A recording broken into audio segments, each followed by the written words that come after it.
Welcome, everybody. We are doing a special edition of BDE on a topic that is endlessly fascinating to me. I think we'll call this the podcast video version of BDE Sidetrack. That is my longtime nickname for various reasons, but I think given the subject matter today, it's probably even more appropriate. But we're thrilled to have Mike Umbro, who I've been wanting to talk to on the podcast for a long time. And despite the fact that he needs no introduction, we're gonna kick it off with, Mike, just give us a brief thumbnail on your history and the things that you're involved with in California across energy in the oil and gas sector. So I'm born and raised in San Diego, California. I have no familial ties to the industry, which is it's like, how did I get into this oil and gas industry? And that happened through finance. So I was a buy side M&A deal guy looking for deals back in 2006 and 7 when master limited partnerships were the rage and we're running out of oil. And then I broke off and started just a little consulting firm, just me, Fieldview Capital, back in 2008 in the Great Recession. Took a few years, but put the home run ball together with a deal in the Eagleford with a private equity shop and a management team and an asset and bundled that together and thought, okay, well, I know how to put a deal together. Now I'd rather be a developer. And that was, I guess, the best, worst financial decision of my life, because in 2017, we started this oil project and we still haven't drilled. We still haven't received the permits. So that has led me to start a nonprofit called Californians for Energy and Science in November of 2022, where we've, in just a few short years, we've been lecturing at Berkeley, at Harvard, at USC, talking to folks at UCSB, Santa Barbara, which will come up today, and really with the focus of bringing science into the discussion. So we've got the nonprofit Californians for Energy and Science. And then in 2022, we also, as an operator, on going back to my day job, we transitioned our oil field project to geologic thermal energy storage. And we have 3 national labs we're partnered with. We received a $6 million award under President Biden's DOE. And we're one of, I think, 5 that have since been approved under President Trump. So pretty rare company. So we're excited about that, to demonstrate geotests in this oil field. So that's my quick who am I in a few minutes. Was that first DOE? Was that out of the loan program office, or is that a grant? That's a grant out of the Inflation Reduction Act. Okay. I can't stand the name of that, but yeah, it was a grant through the Solar Energy Technologies Office of the DOE.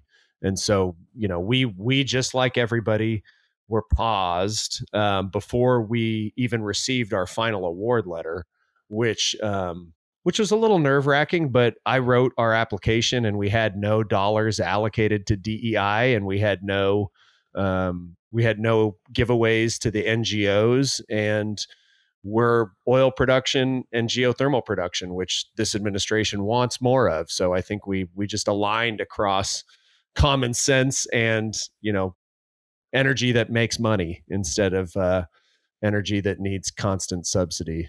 I guess your position, you said you spend a lot of time, I would characterize it, in the lion's den of opposition, or the opposite side of the whole issue, making trips to Berkeley, Harvard, UCSB, et cetera.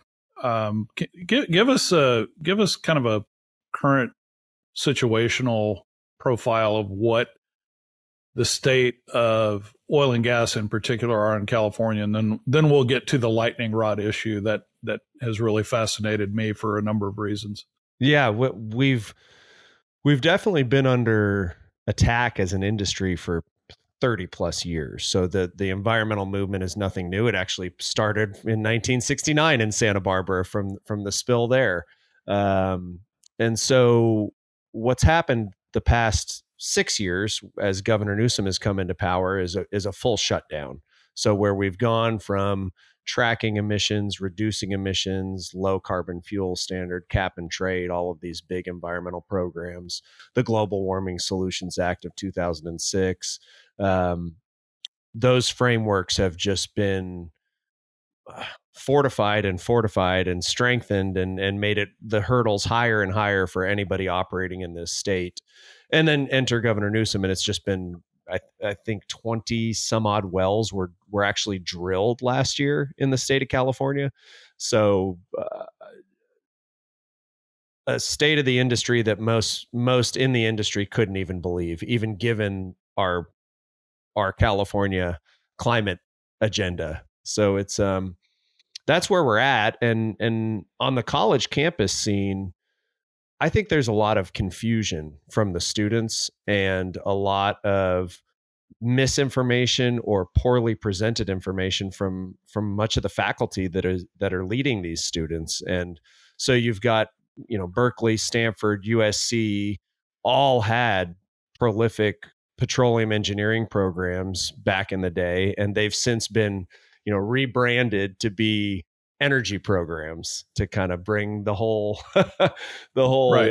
Renewable industries under the tent, so to speak. But they've basically abandoned petroleum engineering, reservoir engineering, subsurface work, and that kind of leads into this issue in Santa Barbara that's bubbling up, so to speak.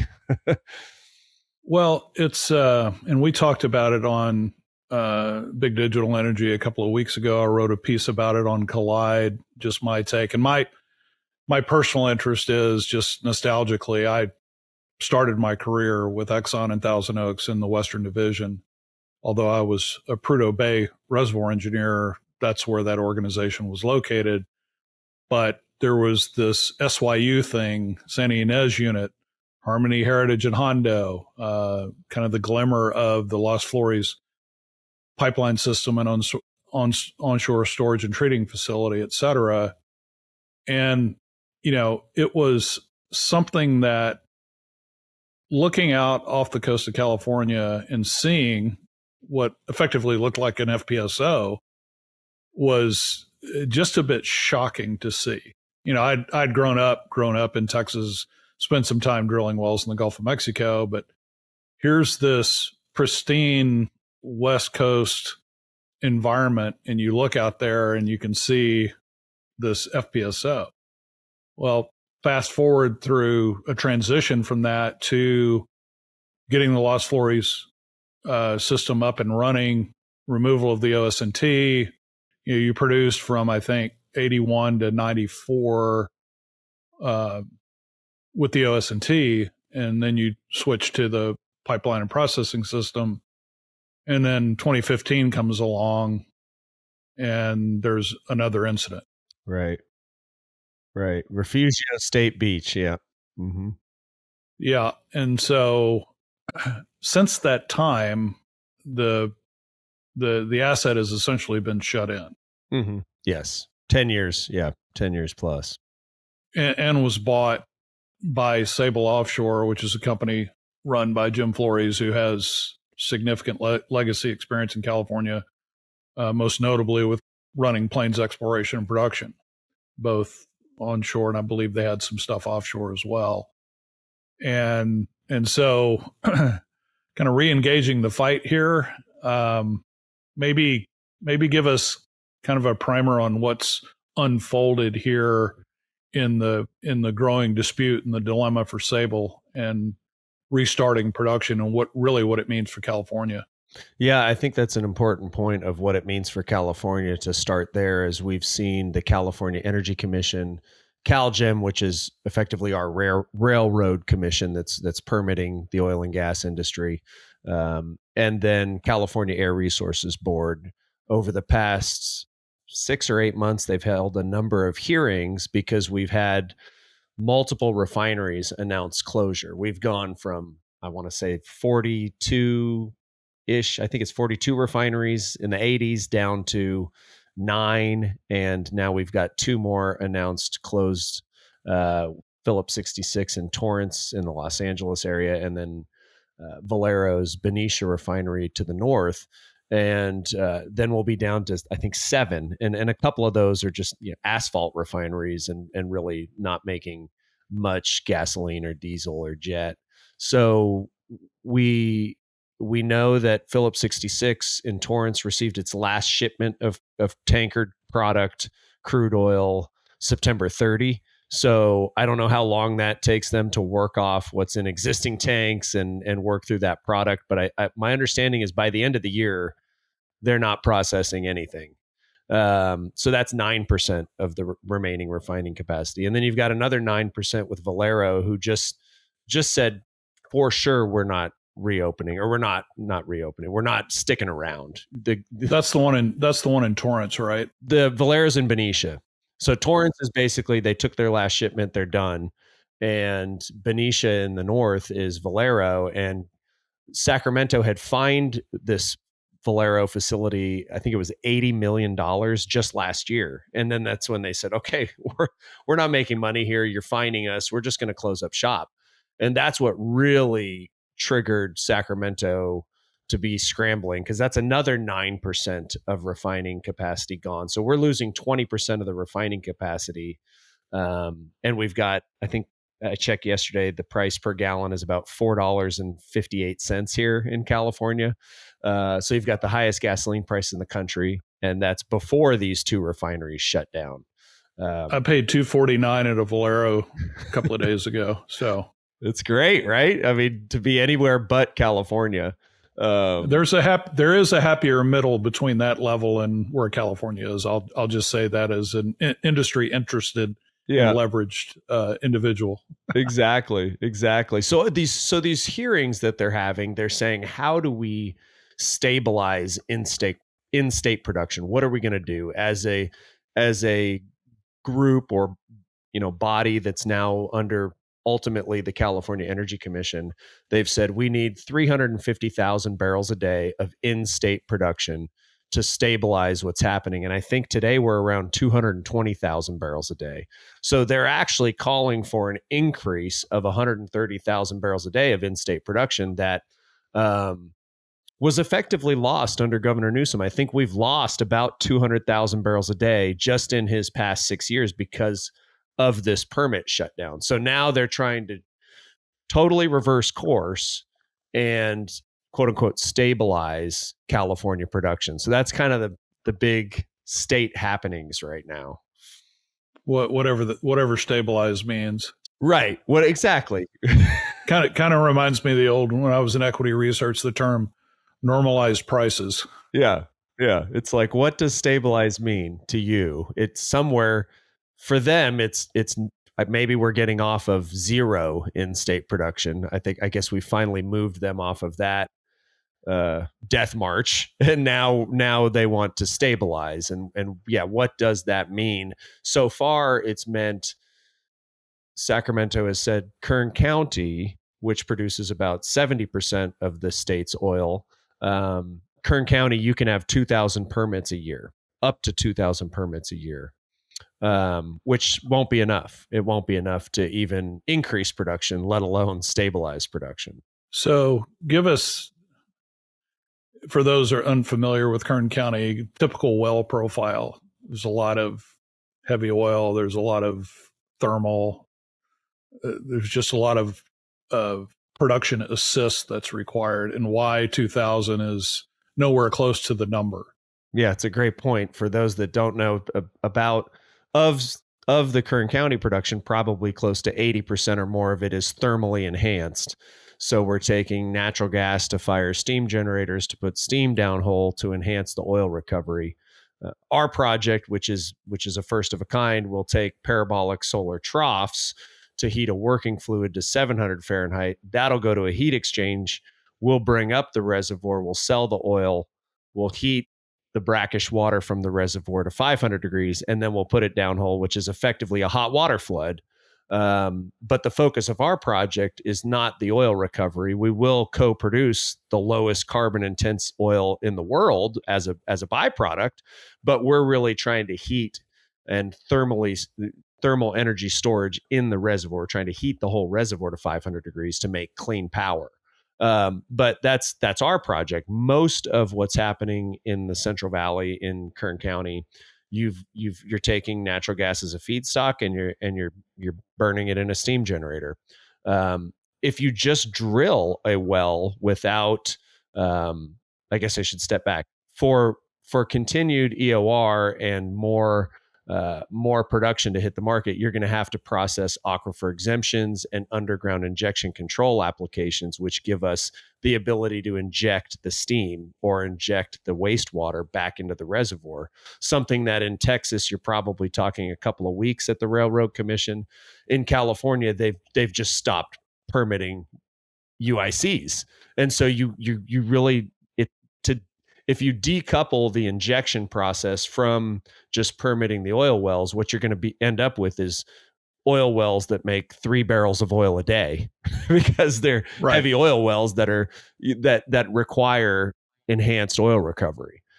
No such thing as the flush production phase. No, and particularly in California, where we've effectively banned well stimulation treatments, which hydraulic fracturing, but it's a different type of hydraulic fracturing in California. And Governor Newsom has signed an executive order that effectively has shut down permitting since 2022 on any well stimulation treatment. So now you're saying you want to stabilize and increase production, but you cannot deploy the technologies required to increase production. So it's just going to do nothing.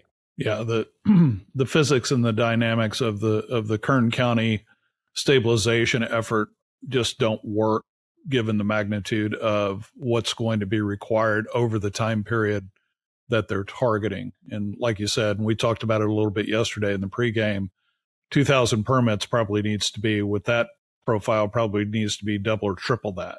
Right. And is there a cow sheet or a betting line established yet on 26 as to how many will actually get issued? Right. I'll take the under. Exactly. And I think it might even be a flat opening for operators trying to apply for permits because they've been so burnt. The mode of thought is, well, we can apply, but they still won't issue them. Or if they issue them, we're so beat up from the shutdown that we don't have much cash to drill. So I think you'll see California Resources Corporation, which is now the largest operator in the state. They'll drill.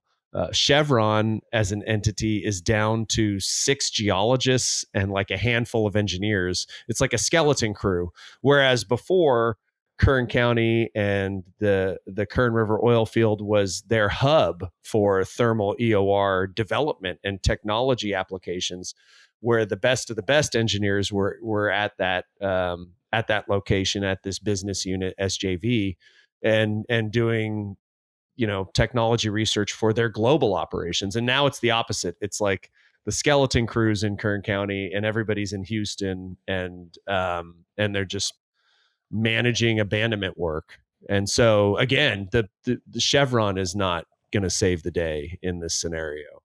Yeah, including Mike Worth, who is relocated.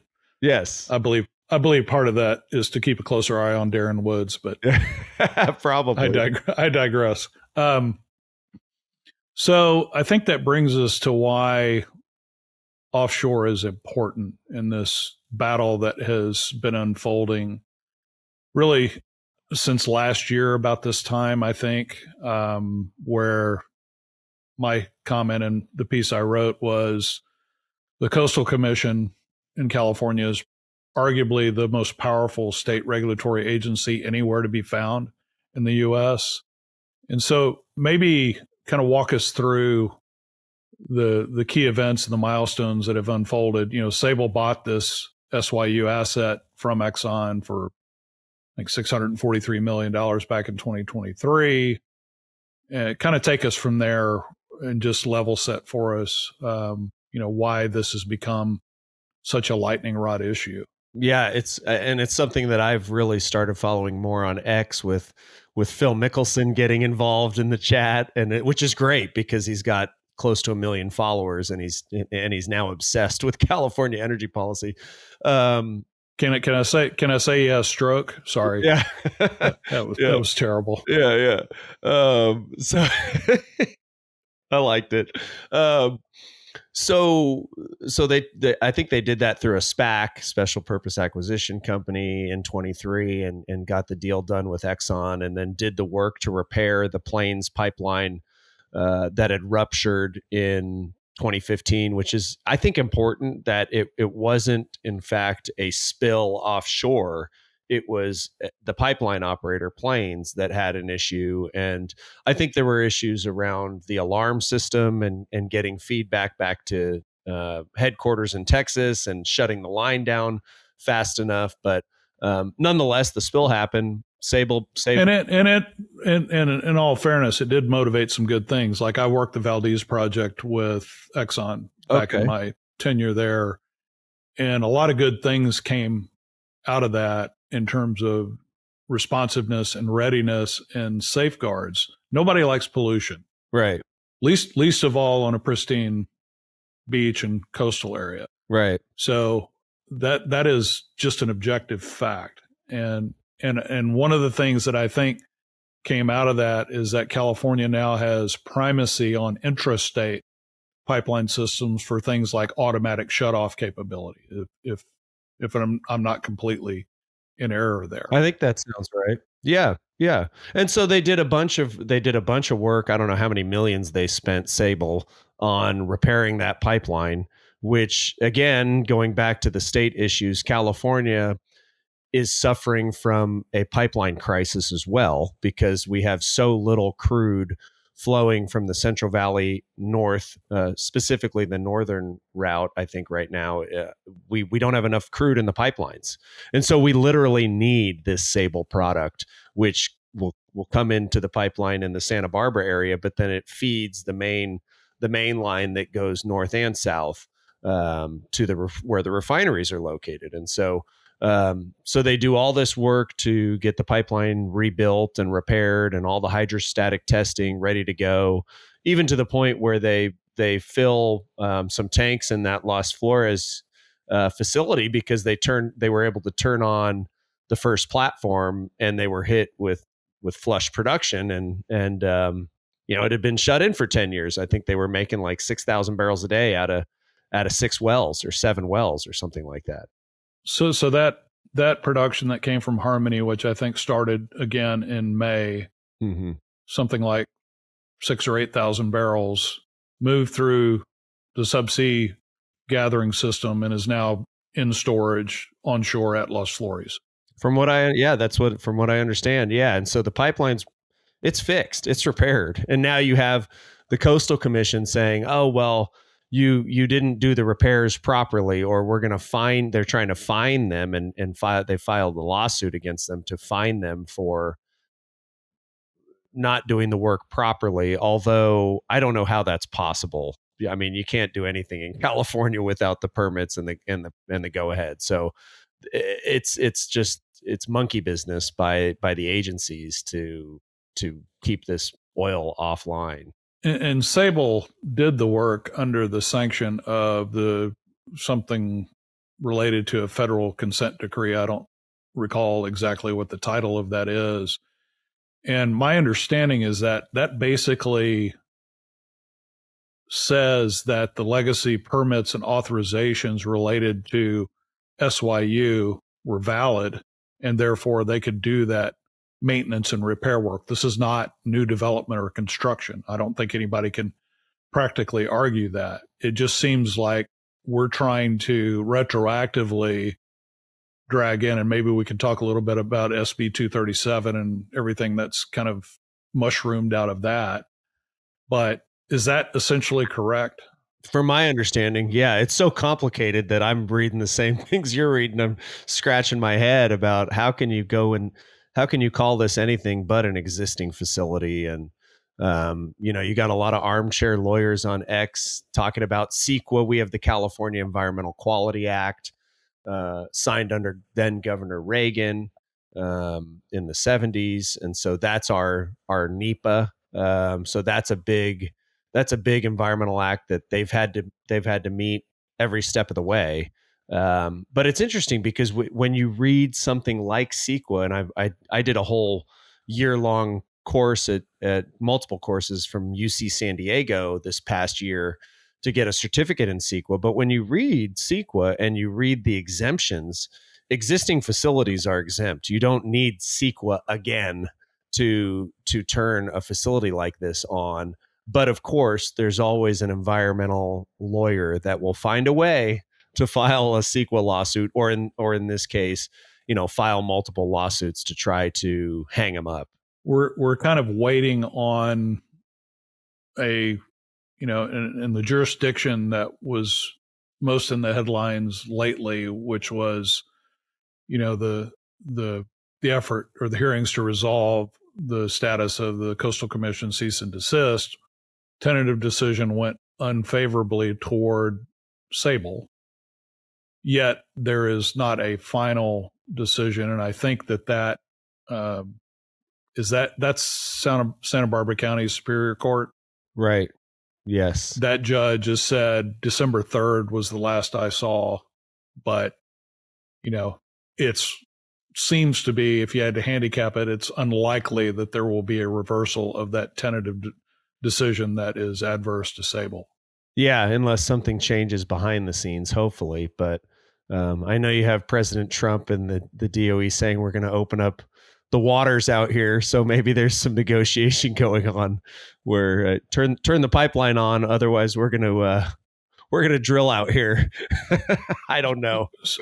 So again, against the backdrop of that, I think you said the stabilization goal was to add an incremental 135,000 barrels a day statewide. From a project impact standpoint, kind of calibrate what is the potential of SYU restart and what does it mean? I've read as high as I think 60 or 70,000 barrels a day that they could bring online if they can open up all three of those platforms and produce again. But then I've also seen guidance around 40,000 barrels a day, which may be somewhere in between that. But either way, one of the points I make to our state senators that we work with and trying to feed this information to the Energy Commission is there's a few things. Number one, our pipelines, there's no other operator in the state of California that can put this much crude into the pipeline in a matter of months, turning those three platforms back on. It doesn't exist. They don't have to drill the wells.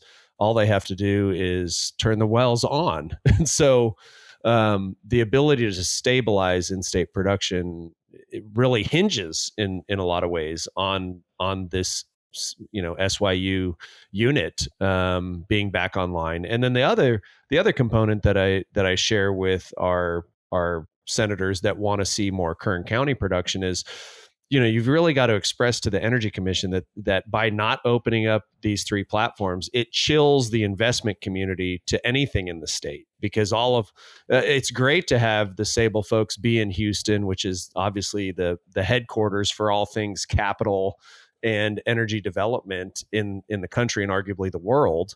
And so you've got this Houston operator that wants to turn on this valuable asset and is embedded in the main financial hub for our industry, and you're telling them no. And so where that kind of leads into, where do you think the money's going to come from to drill Kern County? We've been bled dry over this permit shutdown for 6 years. So we don't have any capital. We have to raise that capital. And so by shutting down, 40 to 60,000 barrels a day of flush production, what does that say to anybody that wants to put money into Kern County? You can't compartmentalize it, particularly when you have kind of multi-state, multi-region operators who are looking to allocate capital. And if you keep throwing up higher and higher disincentives or barriers along your total portfolio allocation decision tree, I'm going to go where I have a clearer opportunity in terms of timeline, and not to kind of have the whole apple cart upset by some, attempt to change the rules or retroactively apply things that came after the original asset, and certainly the transaction. I mean, Plains did buy, or Plains, Freudian slip there. Sable did buy this asset for $643 million. And so now I think part of their countersuit is this is a violation of property rights. Mm-hmm. Yep. So there's been one interesting thread, and Lefty has made it part of his Twitter advocacy, but I didn't really ever appreciate it. I never worked California reservoirs per se, but this whole notion of depletion of the reservoirs being beneficial from an environmental standpoint, particularly a coastal environmental standpoint. Maybe talk us through some of that. I know you've been coming rapidly up the curve there. And from a reservoir engineer's kind of first reaction was, wait, we're talking about the surface here. Right. This stuff is, I don't know what the depth of the reservoirs are. I forget, but connect all those scientific dots for us. Yeah. So I started doing more research on this lately, and actually one of the groups that's one of the Berkeley groups that's in our Californians for Energy and Science effort, a student and professor have written a paper recently about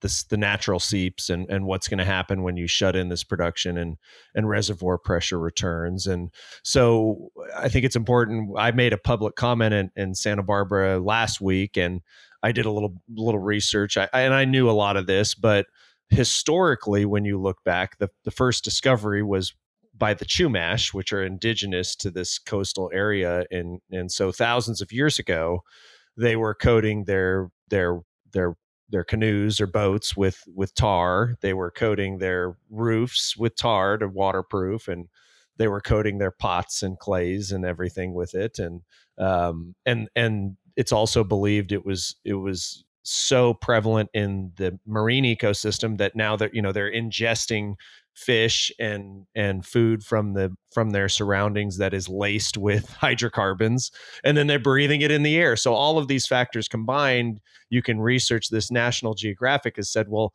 their heads started to shrink over time. Like, that's how much hydrocarbon is in the atmosphere. So I kind of didn't spend that much time in my public comment, but I kind of introed with that. This is where we started from thousands of years ago. And then you can go up the timeline to the 1700s, when the Spanish explorers were sailing their ships in this area, and it's called Coal Oil Point, because in the 1700s they're like, what is all this black tar all over the surface and everywhere we go? It was everywhere. And so it's important, I think, for folks to realize. I think it's hard for a lot of people outside of the industry to put themselves back in time and to think, okay, before this was produced, it was literally seeping out everywhere, which is how it was discovered, which is the same way geothermal is discovered, because you've got hot springs that surface and you've got communication with surface. And so fast forward to the period of 1990 to 2010, and this professor is still professor emeritus at Santa Barbara School of, he's not at the Bren School of the Environment. His name's James Bowles, but he's a earth science professor, and he started writing papers in the 80s and 90s and 2010s. And so from a period of 1990 to 2010, they were studying the emissions reductions that were taking place as a result of this Santa Ynez unit and the production of the reservoir, so as to reduce the reservoir pressure. And what they found was that in that 20-year period, the emissions reductions by producing the oil responsibly saved more emissions than all the cumulative production combined from all the permitted platforms. I mean, that's a lot. And just producing the reservoir offset all of the cumulative production emissions, or emissions associated with producing the oil. So a net benefit by producing the oil. And so now, as we've shut things in, now we're back to this phase where the surfing community, I grew up going to Miramar Beach in Santa Barbara as a family. The tar on the beach, I've gone back, is way more now. But then also what you see is the sheen on the water. I mean, it's the light ends of the hydrocarbon floating on the water. And, I looked at my wife, I'm like, our kids probably should not be swimming in that. But they are. But you can, it's noticeable, the increase in the seeps, not only from the tar on the beach, the sheen on the water, but then the smell in the air. You're smelling the VOCs in the air. It's unmistakable. Yeah, and the vast majority of that, if not all of it, is from natural seepage. Right. There is no kind of bad actor, having spills or producing things or emitting VOCs that are causing this kind of regional problem. And it sounds fairly prevalent. And I just didn't appreciate that, artificial depletion, if you will, would be measurably beneficial to slowing the rate of seepage and keeping the VOCs from kind of liberating. What is, as you pointed out anecdotally, you see a lot more than you saw back when you were a kid. Mm-hmm. Right. Right. So I think that's it's kind of a moral dilemma maybe. And and one thing that has, I think, created a bit of an obstacle for coastal versus Kern County, if we can characterize it or categorize it as that, is that you have you just have this notion that and a lot of it has to do with kind of the major catastrophic events that are in people's memories, from Santa Barbara to Refugio Beach more recently.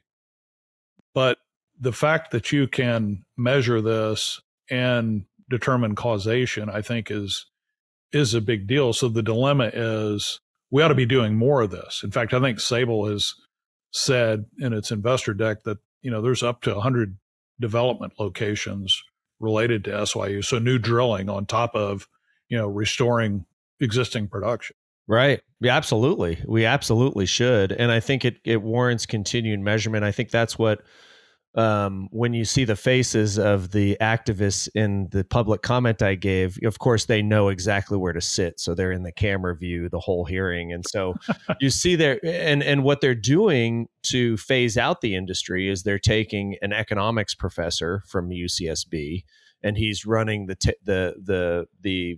accelerated depletion models, and we'll just pencil out what the abandonment liability is. If you've got any value left, we'll write a check to the operator to just close up shop. And it's like, you don't realize what you're doing, because if you shut down this industry that hard, you're going to ruin your tourism business. Why would anybody want to go spend thousands of dollars to go to the beach in Santa Barbara when it's fouled with oil, when you could go to La Jolla here in San Diego, Del Mar, which interestingly, they discovered a Del Mar gas seep in 2015. But we should be doing more of this research, and the agencies involved were serious agencies. You've got NOAA that was involved in this, the National Oceanic Atmospheric Administration, I think is the full name. You've got NASA. They were incorporating satellite imagery of the sheens on the water and what was taking place. And then you've got the UCSB school, the maritime school, studying the marine ecosystem. And despite all that, what seems to be taking center stage is these young students at the Bren School of the Environment at UCSB are coming on, and their talking points are more of a global: we need to stop producing fossil fuels. We need to stop consuming fossil fuels because we need to save the global atmosphere from CO2 levels and global heating, which is, again, ridiculous. I mean, look at your local environment. I like to tell people now, we live in California because it's the best climate in the world. That's actually why we live here. So what's your point on the global climate? And then number two, you're destroying your beaches, and we're getting out now with our nonprofit with air monitoring devices, because we want to be collecting this future data of what is in the air. What are people in Santa Barbara breathing if they're not measuring it, or if the data is being hidden by these agencies that don't want to talk about it at the state level. I mean, it is a profound irony. Mm-hmm. It is. to suggest that the way to save the air quality and the coastal pollution or to mitigate that is to actually do more of what they absolutely hate. Exactly. And it's not just Santa Barbara. You know, this professor, Jamie Rector at Berkeley, he's also interested in studying the Inglewood Fault. And of course, you've got the Inglewood oil field right there in Los Angeles, both from an air emissions, standpoint, this seepage, but also from an earthquake risk standpoint. As you shut in production and pressures increase, are you going to see increased seismic activity?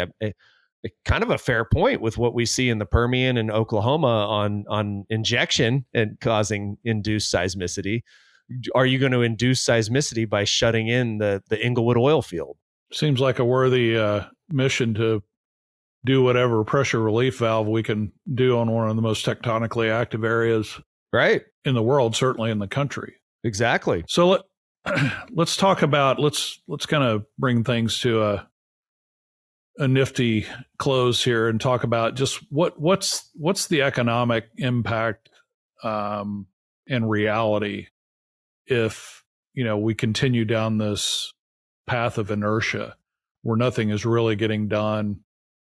Problems are getting worse. I read some statistics on the 2015 spill, and the numbers over a relatively short period of time post the spill in terms of local, state revenue impacts, employment, those numbers were larger than I thought they were. And that was 10 years ago. Yeah. Yeah. The hospitality and travel, the leisure industry is the third largest in Santa Barbara. Number one is government employees, and number two is education, probably UCSB and Westmont and some of the colleges there. But tourism is right there. And so, yeah, I think they're going to see a huge hit to their tourism as these beaches become less and less enjoyable. And then you've got the job component in this public hearing I was at last week, you had a room full of workers, largely Hispanic workers, that they're testifying and giving comments saying, look, this is the only industry where I can go from high school to $120,000 a year. And it's my livelihood. And most of them live in the northern part of the county, Santa Maria, where a lot of onshore oil production is taking place. So the working community, a couple thousand jobs, direct jobs, are going to be impacted. And then, of course, we know the multiplier on that, whether it's the restaurants, they spoke a lot about the little leagues and the softball leagues and all the services in these small towns are generally sponsored by the oil operators because they're the ones that care about these communities. So you have this split, and Santa Barbara's always been this, the haves and the have-nots. It's always been Montecito and then the working community. But I think that's just going to get worse. And none of that really addresses the gasoline crisis that's going to come, where we've got $10 gasoline in a year or two. So it's pretty bleak. I don't want to visit if I pick up my rental car and then I have to refill it to go visit fouled beaches at $10 a gallon. Exactly. It's absurd. And it's coming to a head. I think it's coming to a head faster than Sacramento thought. I think Governor Newsom thought he would be on to the presidency before he shut down the industry. I think he was more effective than he figured. Maybe a little bit of a granular thing. I had somebody respond to the piece that I wrote, and it's lecturing me on crude as a global market. Well, okay, yeah. I get it. There are a couple of things. California and West Coast refinery systems were built to be advantaged relative to yields and the economics of refining for California crudes and Alaska North Slope. Does this SYU crude displace something that's otherwise imported? California gets a lot of its imports from Iraq and Ecuador because it has directionally the same physical properties profile. And having spent some time in LA Basin refineries as a consultant, I know how ruthless those guys are, ruthless in a good way in terms of generating the best economics and returns they can, which are inherently razor thin. Right. So is there a place for this production from SYU from a purely economic standpoint to displace and also take ships off the water that are otherwise not needed that have been displaced by this flush production coming back online? Yeah, there's absolutely a place. And I like to tell people, would you rather store the oil in the reservoir and produce it, or would you rather store it on the water in all these tankers? If you look at marine traffic, you see the red dots, and there's tankers everywhere off the coast of California. And of course, it is a global market, but why would you want more tankers in your coastal waters, which the California Air Resources Board projects will have 2 to 5 times more tankers delivering finished product, jet fuel, diesel, gasoline, as we shut down these refineries in 2040. So that's just like one line in a scoping plan versus, what are we telling these communities as we shut down the platforms or as we shut down their refineries? You're not just going to have a beautiful park where that refinery was. You're just going to have a tank farm, because we're going to have to bring in all of this finished product and store it in tanks, and we're going to have to store a lot more of it in these tanks. So how are you going to build all that tankage with CEQA and the environmental protocols you've got to go through? How are you going to get the terminal capacity? Does not exist. We're basically maxed out, as you point out. In the 80s, Alaska North Slope and California production was 95% of the mix going to these refineries, and we had 5% coming from foreign countries. Now we have 75 to 80% coming from foreign countries, largely Iraq. And now California consumes 50% of Ecuador's oil production. And we actually had the indigenous leaders came up to Sacramento a month or two ago and asked the legislature, please stop buying this crude, because we don't want the Yasuni National Rainforest to be burned down and torn down to make crude for you people in California. It's wild. Yeah, and the other thing is that, well, I would interject here that building new storage and terminals on the West Coast for all the web of complexity and resistance that you pointed out. I mean, Oakland couldn't even build a new ballpark at Howard Terminal, so they lost their professional baseball team. Right. So, we haven't really touched on the federal pivot that Sable and others have alluded to.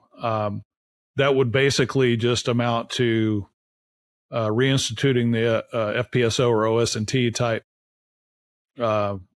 scenario. And you've got, there's all kinds of financing and funding that's for another time to discuss. But you then introduce ultimately more marine traffic, because it gets lightered off of the OS&T or the FPSO, right, and goes elsewhere in the world, which seems absurd.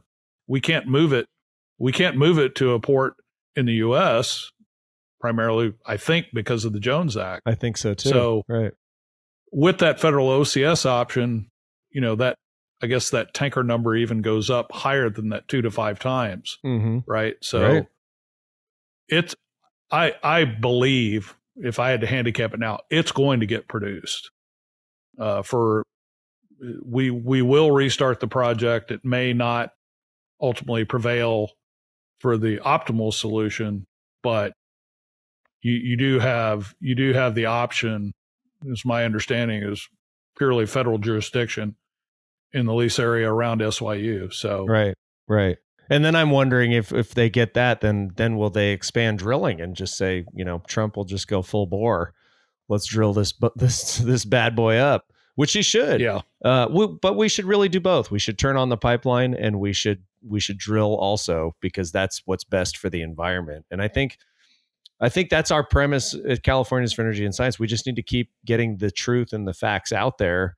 And like you mentioned before we started recording, Bill Gates, doing a big boomerang on his take on the environment. I think, and back to what we talk about when we go on these college campuses, people thought we were crazy going to Berkeley. They're like, oh, they're going to hate you. They're going to protest you. It's the opposite, because what I found is the most effective to tell these students, which are all now paying $100,000 a year to get a degree, what are you going to do for work if you can't? We employ as an industry all disciplines of engineering, of geosciences, you name it, whatever you want to be. The industry is your oyster. You're going to make 120 grand a year if you're good. And they like that. Their eyes get big and they're like, yes, I'm trying to figure out what I want to do. And wow, there's resource here. But we're shutting it in. That's your future right there. And they get that. If you're scientifically and analytically wired, some of the most challenging problems you could ever hope to solve. Right. And work on. And they get excited about that. Exactly. Yeah, that's good to hear, because you get the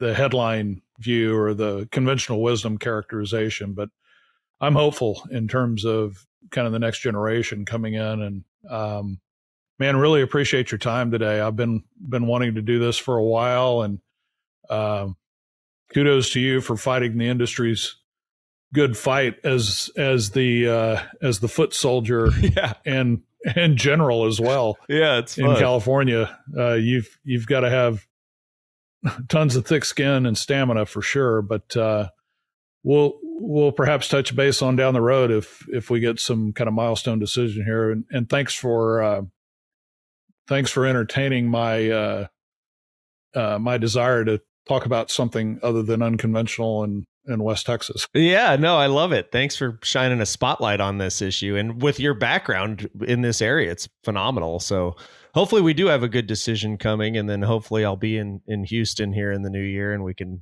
I got to see the new digs there at Collide, and we can record again. Yeah, maybe we'll do the next one live in the studio. That'd be fun. For sure. Take callers. Well, Mike, thanks again. Enjoy the rest of the week. Have a good weekend, and we'll talk to everybody soon. Please subscribe, get on Collide, register for Collide if you hadn't, share this one with your friends, and let's get everybody more educated about really, I think, an under-emphasized importance of this state and what's going on with energy policy and politics. So thanks again, Mike. Thank you. Yeah, stoked to do it. Appreciate your time.